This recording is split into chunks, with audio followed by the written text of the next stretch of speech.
السلام علیکم معزز ناظرین۔ ایک حدیث میں آتا ہے کہ نبی صلی اللہ علیہ وآلہ وسلم نے فرمایا کہ 3 لوگ خوش نصیب ہیں۔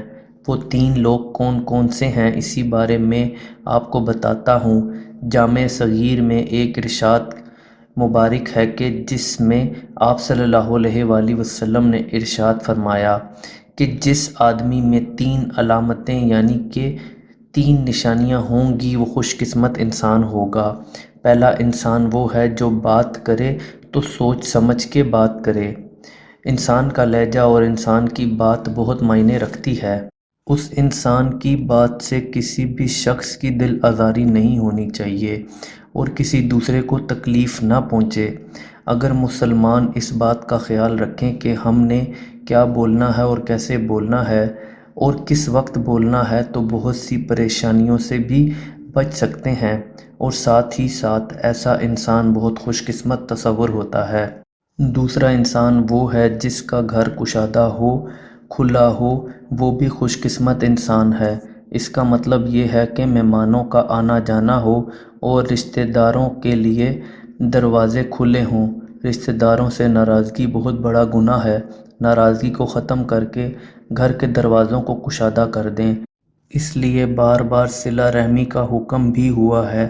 اپنے رشتہ داروں کے ساتھ اچھا سلوک کرنا اور رشتوں کی قدر بھی خوش قسمت انسان کی نشانی ہے۔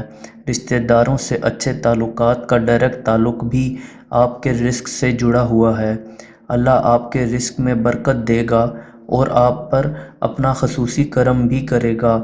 تیسرا بندہ وہ خوش قسمت ہے جو اپنے گناہوں پر روتا ہو، اس کا ضمیر اس کو ملامت کرتا ہو اور جو گناہ کو گناہ سمجھتا ہو اور نہ کہ اپنی غلطیوں پر ڈھیٹ ہو جائے۔ ہدایت ملنے کی پہلی نشانی بھی یہی ہے کہ آپ کو سب سے پہلے غلطی کا احساس ہو جائے، اور ایسا شخص اپنے گناہوں پر بھی روتا ہے۔ جس کا دل سخت ہوتا ہے، گناہ کو گناہ نہیں سمجھتا ہو اور اپنے گناہوں پر نہیں روتا، ایسا شخص کبھی بھی خوش قسمت نہیں ہو سکتا۔ اگر آپ کو گناہ کر کے بھی رونا نہیں آتا تو آپ صرف رونے والا منہ بنا لیں۔ اللہ تو غفور الرحیم ہے، وہ ضرور آپ کو بہانے سے بخش دے گا۔ غلطی کا احساس ہو جانا بھی کافی ہے۔ ان 3 بندوں کے بارے میں ارشاد فرمایا کہ یہ 3 شخص سب سے زیادہ خوش قسمت ہیں۔ ہمیں بھی اپنے اندر یہ 3 علامات پیدا کرنی چاہیے تاکہ ہم بھی اللہ کے حکم سے بہترین لوگوں میں شامل ہو سکیں۔ ویڈیو پسند آئی ہو تو ایک بار ہمارے پیارے آقا حضرت محمد صلی اللہ علیہ وآلہ وسلم کو درود شریف کا تحفہ پیش کریں۔ جزاک اللہ۔ میری دعا ہے کہ اللہ آپ کی تمام پریشانیاں دور کرے۔ آمین۔ اللہ حافظ۔